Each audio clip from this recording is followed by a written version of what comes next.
Hai guys, welcome back my YouTube channel bersama saya Surni Made. Nah, kesempatan kali ini saya mau ngebahas bagaimana cara membersihkan ruangan atau kamar atau rumah yang dipakai sehabis insoma.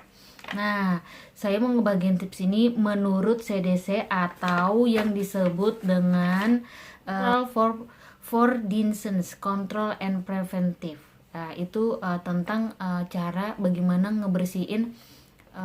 Nah, kali ini kenapa saya mau ngebahas tentang ini sebenarnya sih penting banget karena apa? Takutnya kan pas kita masa insoma itu kayak kita batuk atau kita ngomong kan takutnya cipratan cipratan air liur kita tuh, cairan tubuh kita tuh nempel di mana, di udara atau di mana ya kan. Nah itu tuh kudu harus dibersihin. Kalau misalnya sembarangan lagi nanti kita udah negatif nih, kita masuk lagi dong, kita tidur lagi dong di kamar kita atau di ruangan itu, otomatis takutnya nanti virusnya itu masuk lagi ke kita ya, negatif positif lagi dia nanti ya kan. Nah, kali ini apa aja sih yang digunakan untuk membersihkan ruangan? Pertama harus memakai masker, terus memakai handscoon. Nah, handscoonnya itu sekali pakai, bebas mau handscoon plastik atau handscoon karet atau handscoon rumah tangga, yang penting sekali pakai. Dan gunakan baju ya seperti biasa sih, nggak ada untuk pakai baju rapi atau ini kan enggak, kita kan nggak kondangan nih guys. Nah, terus pertama itu pisahkan dulu kayak spray sarung bantal, selimut. Nah itu dipisahkan, dimasukin di dalam plastik, dan kalau misalnya alat-alat makan seperti piring, sendok atau gelas, nah itu dipisahkan juga. Nah itu direndam dengan air panas dan dimasukin dalam air panas, terus pakein deterjen atau sabun cuci. Nah itu direndam selama 15 menit baru dicuci. Nah terus kalau misalnya sampah-sampah yang saat insoma itu harus dipisah dan dimasukin di sampah tersendiri, dan ditulis sampah medis. Itu bekas kayak tisu atau kapas yang bekas cairan-cairan tubuh kita. Kan kasihan kalau misalnya kita buang sembarangan, terus pemulung ngebuka-buka plastik itu, akhirnya dia nggak sengaja kena virusnya, kita kan kasihan.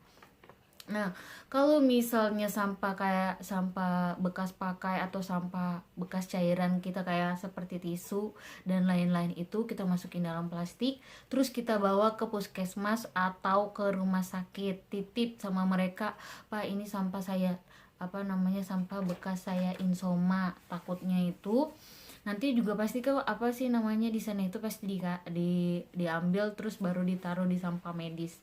Nah, apa yang bekas yang seperti botol-botol kayak gitu ya dimasukin di dalam plastik.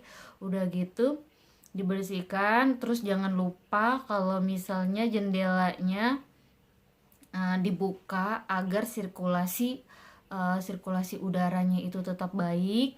Terus AC dimatiin, kipas angin dimatiin. Nah, dan atau sapu pelnya itu dengan cairan disinfektan atau larutan klorin, sama aja sih sama cairan disinfektan atau larutan klorin, atau pel cairan pel itu yang antibakteri atau antivirus. Nah itu dipakai, udah gitu dipel. Nah cairan disinfektan yang tadi itu dibersihkan di gagang-gagang pintu, itu dibersihkan. Terus kayak tempat remote TV atau gagang kulkas, nah itu dibersihkan pakai cairan disinfektan dan memakai kanebo.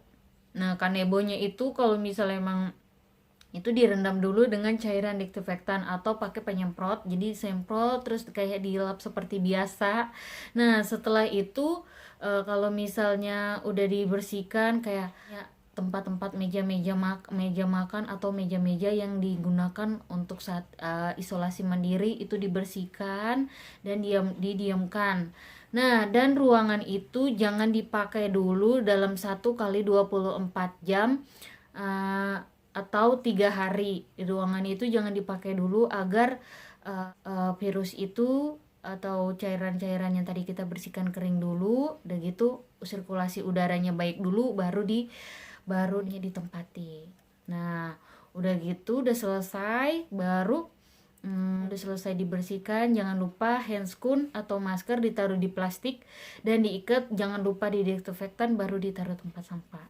Nah kan plastik yang tadi yang ada selimut terus sarung bantal atau spray dan baju-baju yang bekas kita pakai, yang bekas keluarganya insoma, nah itu dipisahkan dan dicuci, jangan digabung dengan pakaian anggota keluarga yang lain. Nah itu harus dipisah dan wajib yang mencucinya itu wajib menggunakan handscoon dan pakai masker. Takutnya virus-virusnya itu masih ada bertebangan ke kita ya kan, jadi ya wajib menggunakan masker. Dan udah gitu baru dijemur di bawah terik matahari.